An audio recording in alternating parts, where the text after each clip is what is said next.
Hello, everybody. It is great to be here one more time today. And my name is Gary Fowler. I'm the CEO, president, and founder of GSD Get You Done Venture Studios, premier AI and quantum venture studio located in the heart of Silicon Valley. I'm a 17-time serial entrepreneur with several unicorns under the belt. I was on the original management team at Click Software, which was sold to Salesforce for $1.35 billion, and also Eva.ai, an AI HR tech company I co-founded with Dr. David Yang. We believe at GSD that intellectual capacity is evenly spread around the world, but opportunities are not. And today I have an incredible guest today, Leo Ramirez from Encast. He's a serial entrepreneur. He cares. He's a Stanford University graduate and all around good guy. So with that, I'd like to bring Leo on board. Hi, Leo. How are you doing today? Hello, Gary. I'm great. How are you? Good. So, you're going down through, so you started off and you were a software developer with Apple, right? hmm How in the world did you get? Because when you go down through your background, you were at Oracle as a practice lead, but then things like the board of advisors for Dance International. I see a lot of giving, many donations. You started that company. How did you bridge the gap? As you can see throughout your career, you can see more and more caring kind of things. Where did that come from? It's thank you for asking that. Actually, that a really important part of my life that caused me to go into this direction. So before I went to Stanford, my hope was that I would go into electrical engineering, but I ended up loving programming starting in fifth grade when I got my first computer for Christmas. And then I got published in an educational magazine by sixth grade, and then another time in seventh grade. You got published in Um, sixth grade?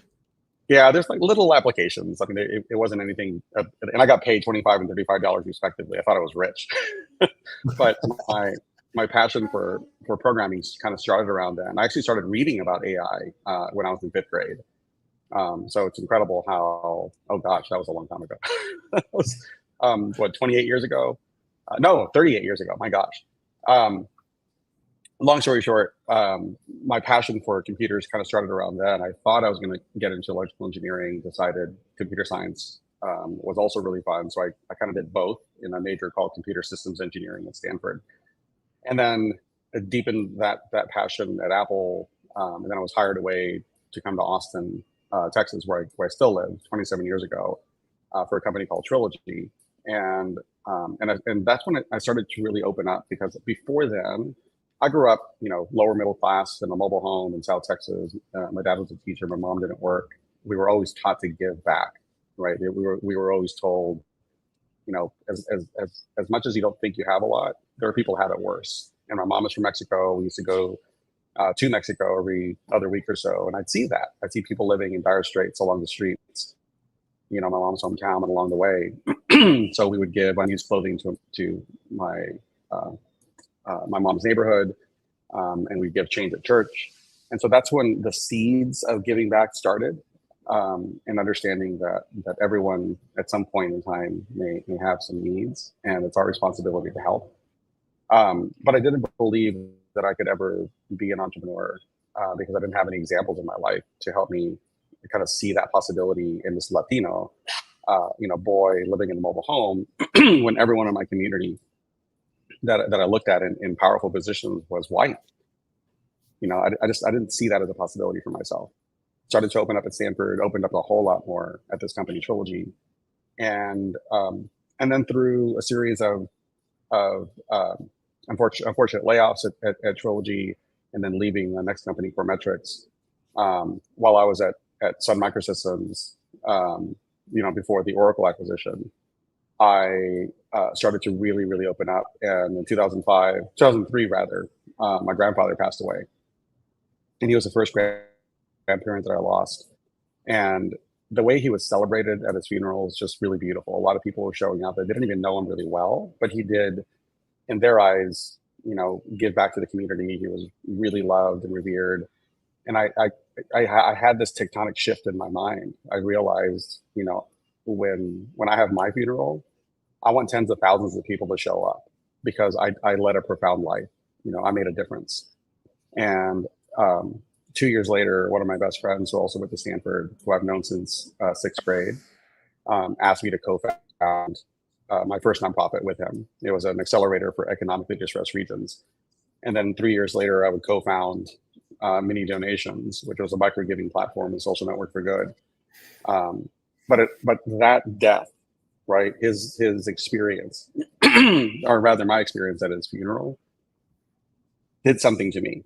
Like, it reminded me, like, hey, you can be an entrepreneur, you can be this great leader, you can do these profound things, but you got to remember your roots. You got to remember that people are out there are in need.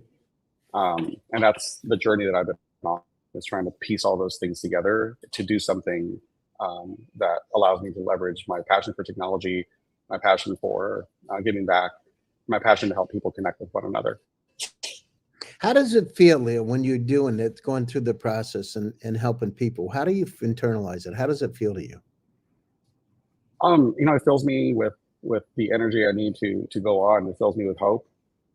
There is a lot of divisiveness in the world, and it really saddens me that despite how different we believe we are, we have so much more in common, and we can find opportunities to give, volunteer together, right, and follow each other's passions, and understand that hey, you may be Democrat or Republican, you may be Jewish or Muslim, but at the core, we're human beings, right? And expand from there. We have values and interests and other traits and skills that we have in common. And if we orient around those things, then we're much more likely to forgive our differences and actually be able to respectfully converse about our differences. So to me, it's a way of connecting with causes that matter. But more than that, it's about recognizing that the social sector is an important part of any healthy society, and the more of us that we can get out there doing work together, despite our differences, I think the more likely it is that we can heal, and that's the hope that I mentioned earlier. Doing this work gives me. And so, you talk about compassion. I hear empathy and kindness. What do we do to be able to bring that out? Tell us a little bit about some of the things that you're doing with Encast and how that's bringing the message forward. So one of the things that I discovered 18 years ago when I first decided to dive into this world of philanthropy and nonprofits was how shocking it was that a lot of nonprofits weren't working together. I naively believed that all nonprofits help each other out. They shared resources, shared best practices, and that just wasn't happening, at least in my experience, right? So it may have been a micro problem. Leo, did they all, though? I mean, I don't know if this is true, but I hear a lot of times when you give to like some cause, most of the money goes for administration, all that. Very little goes to the actual cause. Is that true? I won't generalize it, because that is certainly not fair. But when you look at the 990 data from nonprofits, just pick and choose your favorite ones that come to mind. Yes, a lot of the money donated goes to administrative purposes. Now, some would argue that's bad. Some would argue, but wait a second, like the people that work for the organization, like a lot of the administrative budget for an organization is going to look like, salaries, and compensation, for employees, and that's good. You don't want people having to work, a bunch of separate jobs in order to make ends meet to do the great work that the organization does. So I would say there's a balance, right? So here's the thing: knowing what the balance is something that the typical person does not know how to do, is not aware of.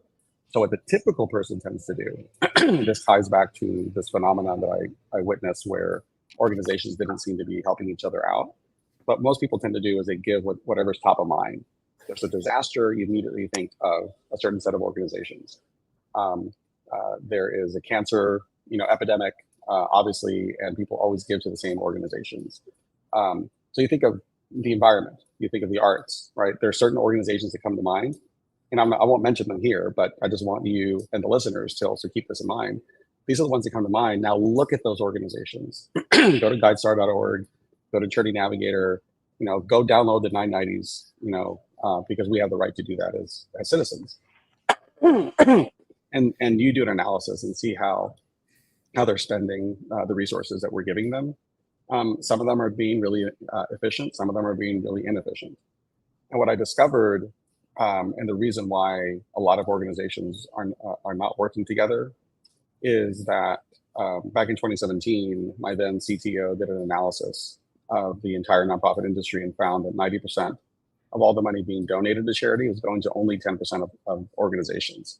So 1.6 million or so organizations were, at the time, had about a $25,000 a year budget. How do you subsist on $25,000 a year? Whereas the other organizations, about 200,000, got to play with over $2 million a year in their budget. So there's a whole lot you can do, with that. So one of the things that I wanted to do was to level the playing field, but it was very, very hard to level the playing field when these very large organizations, well-funded organizations, get to spend a lot of money on marketing, get to spend a lot of money on great developers, i.e. fundraisers. So how do these small, nimble organizations, get to compete? And so it's when I started to formulate this idea of tracking contributions. This was probably 15, 16 years ago. Mm-hmm. From the moment that you give them all the way to the outcome that that contribution of time, money or goods had. Yeah, so you get it right in the front and then you follow it through to the actual recipient. Is that how it works? Correct. That would be the end goal. And it's not something we built yet in my current company, but back that's then. Kind of cool. That's really cool. So they could see what the result of their money, what happens with the money. Exactly. And the idea there is that it would, if people can see the impact that their contribution has made, and then we aggregate that impact among every organization out there, now everybody has the ability to say, well, before I give this money, is there an organization that does a better job in outcomes, right? So I'm not just giving because they're top of mind. No, that's I'm giving great. because they did something good. Well, that's going to force everybody to become better, isn't it? Right. Exactly. So that's kind of the end goal, and we think that that nowadays that blockchain, for example, is a technology available to us. That's something we can build, and there are some other players out there that are also doing work in this space, which feels really good, right? This intention, this idea came out there so long ago, and I didn't have the ability to do it, but these other technologies have come about, like blockchain, and now we have the ability, to take part in this world where we can potentially democratize charitable giving, so that our contributions are much more efficient in the impact that they end up making. So a kind of a step we decided to take on our journey toward that end goal is to say, we have people in our lives that we trust, people in our lives that we look up to, even companies, right, that we really revere. So in Texas, for example, there is an amazing grocery store called H-E-B. And they have a reputation for giving back to the community. And in fact, after Hurricane Harvey hit, there were lots of nonprofit organizations helping along the Texas coast and in Houston. And but it was hard as a donor to know, where do I send my precious money, my precious goods, to help the people in need. And I met with H-E-B a couple of months later, and they told me, Leo, you never believe this, but so many of our customers across Texas, after they bought their groceries, gave us extra money and said, I want to help. I don't know how, but I trust you. So they would leave that money, and 100% of that money would be deployed to organizations that they worked with, that they curated. And that sparked in something a reminder of an idea that I had, maybe 12, 13 years ago, which was, what if we could someday build a portfolio of causes that matter to us. And so let's say I have 20 organizations that I want to give to, and I could publish that portfolio, and then someone else on my birthday, or just because they're a friend or a family member, can give just like me. Now take that idea and apply it to celebrities and our, your favorite athletes or politicians. So if they could publish their portfolios out in the world, and then you can give, to their portfolios, suddenly you have this really cool opportunity to expose nonprofit organizations that your favorite people are choosing. They've somehow curated, and you're giving to them because you trust them, just like this HEB example. But you also, through their philanthropy, get to connect with them in a different way, right? So this is a way of building that connection that I mentioned earlier, which I think is really important. And you get to learn about organizations that might mean something to you, so you can build your own portfolio, so that when you become influential like these other businesses and individuals, you can inspire people into giving just like you. And that's what we ended up calling the technology. We call it Encast Inspire. No, that's fantastic. And so what was something, you've done all these, you've seen a lot. What was one event, and, without using any names, it was something you saw that really just touched you right in your soul? Because something's inspired you, right? Your grandfather and going to the funeral, but what else? I mean, there's got to be, you must see a miraculous, incredible things, right? Like you talked about at HEB and people giving money, but something's inspired you because something got you really good. And that kind of feeling, something all of us need to have. Yeah, you're right. And so my grandfather was certainly I call a step function, a tectonic shift in my life, right? But he was a reminder of what my parents had taught my brother and sister and I a lot earlier. My parents, I think were the seed, right, for instilling this desire to help. This realization that we have it good, we have a roof over our head, we have 3 square meals a day, we're protected, we're loved, we're educated, we're lucky, right? We may not have all the money in the world, but we're lucky, and other people don't. And those early lessons led me into a life where I volunteered a little bit growing up, not as much as I like, if I'm being honest. Did a little bit of volunteering in college. And then when I came to Austin and I started to really dig into the community and in its needs, I found that giving and volunteering kind of exposed me to other people that had similar values and interests as me, and that really helped to blow up my network in a really big way. And networking is something that I love to do. I also love connecting people to one another.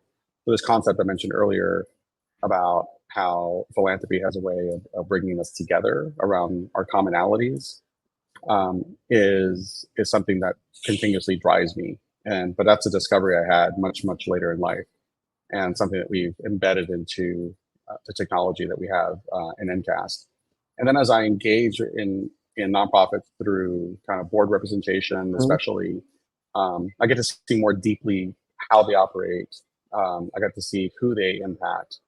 And so, for example, being part of Dell Children's Trust, right? So there are our main children's hospital here in Austin, funded by Michael and Susan Dell, and being on that board has been really eye-opening, because I hear a lot of stories of kids like my daughter who are suffering and struggling, and these people open up their hearts and open up their skills and change these children's and families' lives. And now I mentioned my daughter and Dell Children's Trust, like she spent a lot of time at the hospital. She has a rare genetic abnormality, and we love the work that they do so much that she inspired me into So your developing my BHAG. Your daughter, the inspiration is your daughter, so that hit home. Yep. So that's kind of culminated into my daughter, and one of the things I want to do in my life is to create the rare disease center at Dell Children's, and so I want to fund that with my own money, and for that I need to create a unicorn. There you go. And that's part of why I'm here. That's a good reason to create a unicorn, isn't it? Yep. No, that's fantastic. Yeah, and the price keeps going up.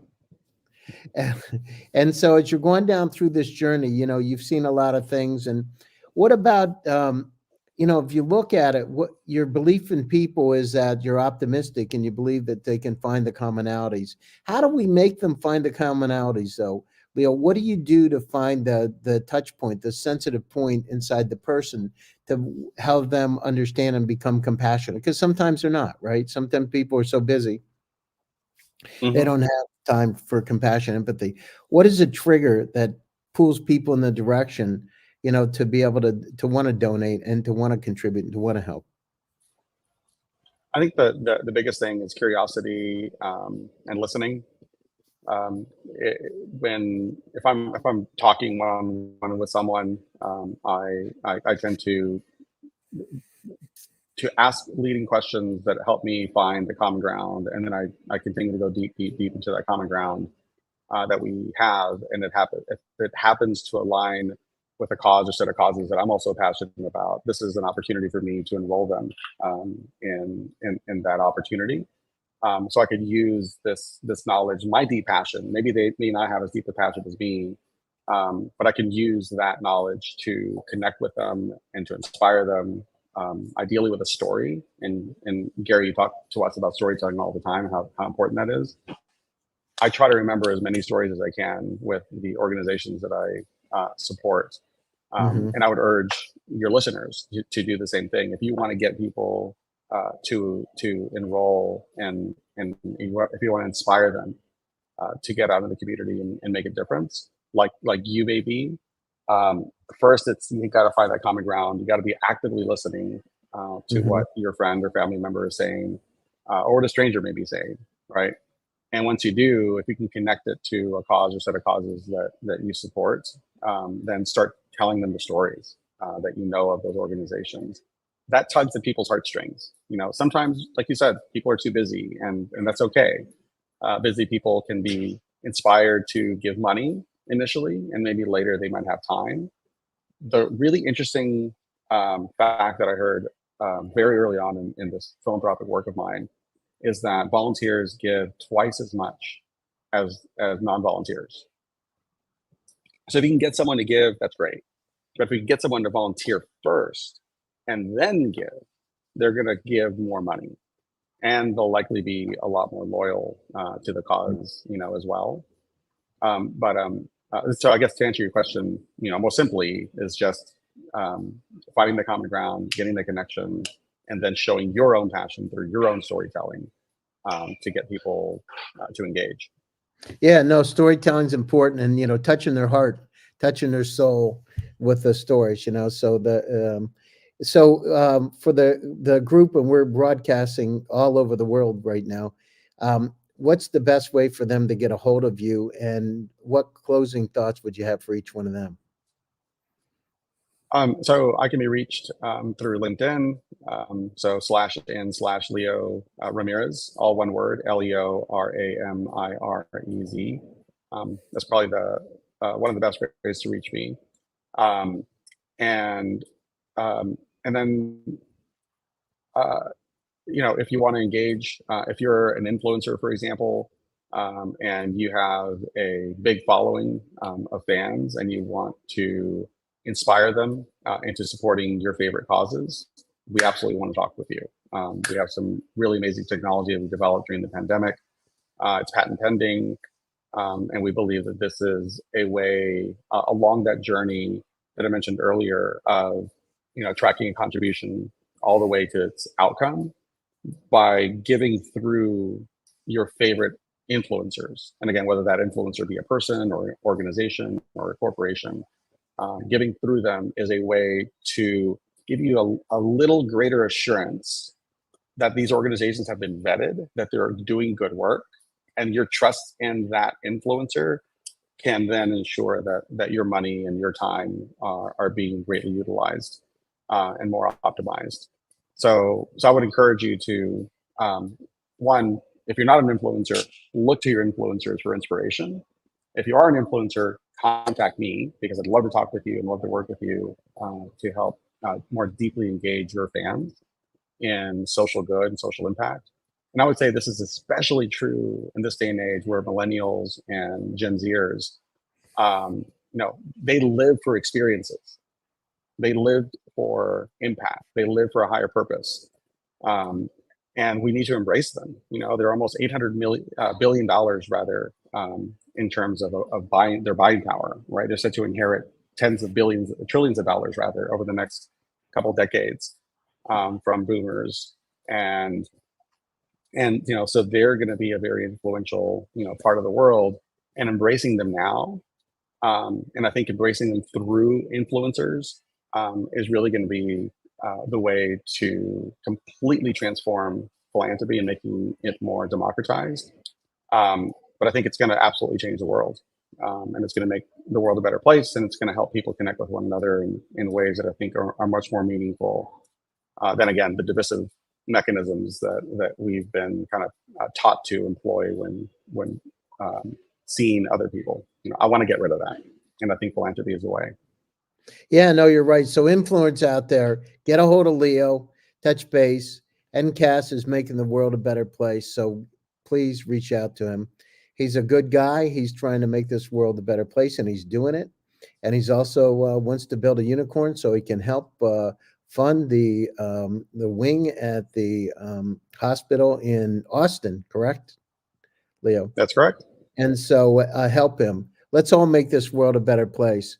So thanks for taking time out of your busy schedule, Leo, for joining the show today. Thanks to all my audience Anytime. for joining one more time. GSD presents Silicon Valley AI and Tech. Stay happy, stay safe, and stay healthy. And I'll be back to you again soon with another exciting edition. Take care of yourselves, everybody. Take care, Leo. See you later. Thank you. Thank you, Gary. Take care.